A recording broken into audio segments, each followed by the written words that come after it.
ભાજપ નેતાએ જ બેરોજગારીનો મુદ્દો ઉઠાવ્યો। પૂર્વ મંત્રી જવાહર ચાવડાએ બેરોજગારીનો મુદ્દો ઉઠાવ્યો।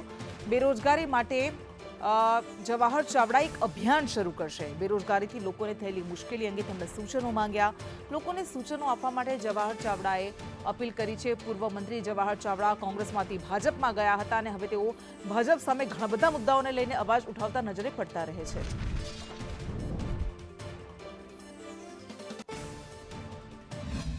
આપ સૌ મારી પહેલી પત્રિકાને ખૂબ જ ગંભીરતાપૂર્વક લઈને તમારા પ્રતિભાવ આપ્યા છે અને હજુ સતત મળી રહ્યા છે।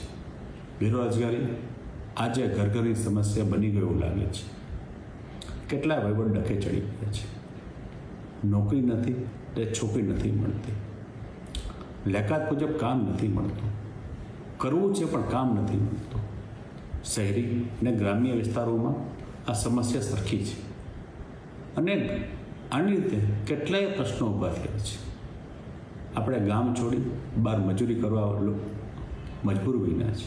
મારી આ બીજી પત્રિકામાં બેરોજગારીના કારણે તમને સહન કરવા પડતા પ્રશ્નો જે તમે જ જણાવેલ છે તે લોકો સામે લાવવા અનિવાર્ય છે, જેથી દરેકના દર્દને વાચા મળે।